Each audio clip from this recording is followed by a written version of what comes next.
जय हिंद दोस्तों। 90 शब्द प्रति मिनट डिक्टेशन स्टार्ट। झारखंड के मुख्यमंत्री हेमंत सोरेन की कुर्सी पर मंडराते संकट के बादल से सियासत तेज हो गई है।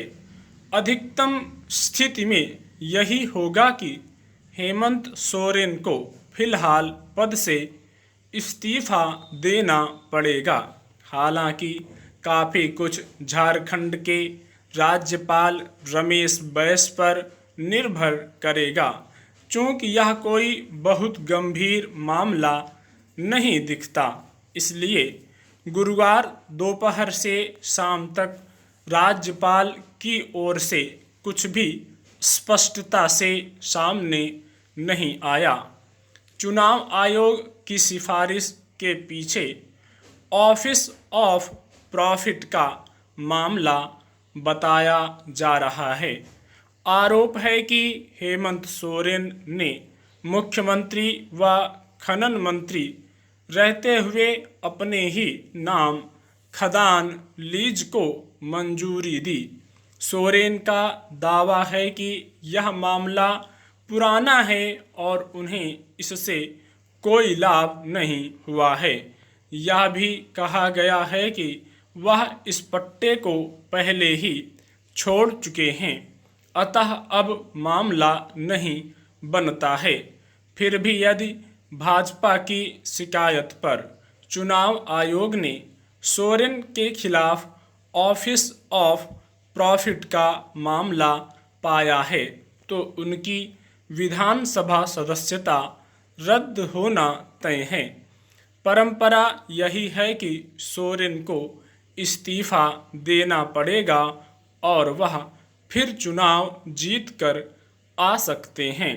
मतलब इस सिफारिश का कोई दूरगामी असर नहीं पड़ना है। सोरेन भी राजनीति के कुशल खिलाड़ी हैं। सियासी किलेबंदी में वह कतई कमज़ोर नहीं पड़ने वाले।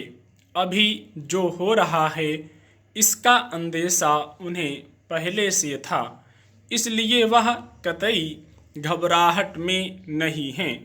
फिलहाल 81 सदस्यीय विधानसभा में झारखंड मुक्ति मोर्चा, कांग्रेस, राजद, एनसीपी महागठबंधन के पास 51 विधायक हैं। इनमें से अकेले सोरेन की पार्टी के पास 30 विधायक हैं, जबकि भाजपा के पास 25 हैं। क्या भाजपा को ऐसा लगता है कि झामुमो से भविष्य में गठबंधन संभव है? यदि भाजपा की शिकायत पर सोरेन की सदस्यता रद्द हो रही है, तो कम से कम अभी भाजपा को उनसे गठबंधन के बारे में नहीं सोचना चाहिए। राष्ट्रीय जनतांत्रिक गठबंधन इसी महीने बिहार में कमज़ोर हुआ है और अब झारखंड में उसकी संभावनाएं कम हो गई हैं।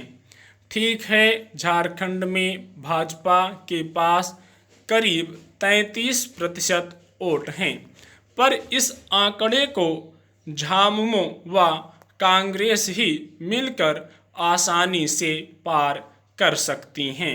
उसके बाद राजद, एनसीपी, वामपंथियों को जो वोट मिलेंगे वे महागठबंधन के लिए बोनस होंगे। ऐसा लगता है आगामी चुनाव में भाजपा को लगभग अकेले दम पर झारखंड ही नहीं, बिहार में भी महागठबंधन से जूझना पड़ेगा। सोरेन ने अगर गलत किया है तो भाजपा ने इस गलती पर उंगली रखकर एक प्रकार से नैतिक जीत दर्ज की है, लेकिन क्या यह जीत ऐसी है जिसे आगामी चुनावों में भुनाया जा सकेगा? 2024 मध्य तक लोकसभा चुनाव होंगे, तो दिसंबर तक झारखंड में विधानसभा चुनाव होंगे। साल 2019 के लोकसभा चुनाव में भाजपा को झारखंड में 51% तक वोट मिले थे, पर 5 महीने बाद ही वोट घटकर 33% हो गए थे। स्टॉप।